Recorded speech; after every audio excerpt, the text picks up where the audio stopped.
Back by popular demand, it is another one of my predictions videos. I have been analyzing the tests, checking out trends, and I have picked out my top 10 problems that I think are going to show up on the May SAT.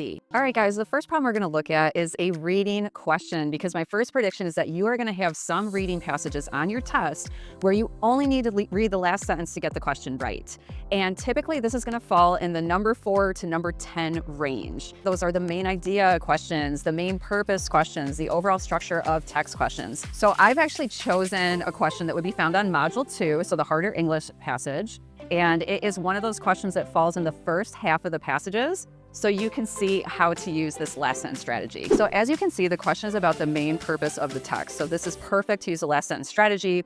A lot of the times, the most important parts of the passage will start with a transition word, and in this case, we have moreover. So I'm literally just going to read this last sentence and then find a match with the answer choices. So it says, moreover, unlike the plants in the control group, the regolith grown plants, okay, I don't know what regolith is, so I'm just gonna scan up and look for it. I see it right here, and it gives me the definition in between those dashes. So it says, it's the surface material of the moon. Okay, cool.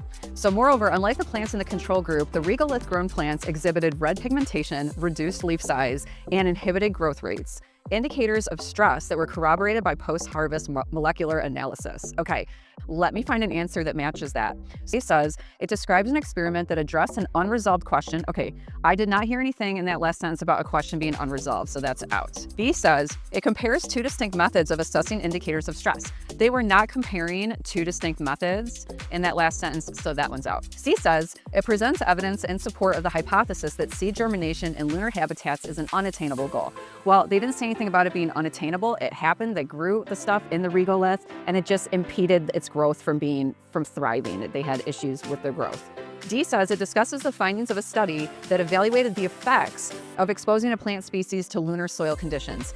That is the match. Why? Well, lunar soil conditions is the fact that they grew in the regolith, so regolith grown plants, that's the match there. And then the effects of exposing a plant species to it, here are the effects. It exhibited red pigmentation, reduced leaf size, and inhibited growth rates. Boom, that's the answer. I can get that question right in about 30 seconds. I don't need to read the entire paragraph because a lot of it is fluff and preliminary information. All right, so if you like that strategy and want to learn more, I would recommend you join my reading crash course. It's coming up for the June SAT. So if you're taking the May and the June, head to our website, to our events page, and check out the details for my reading crash course.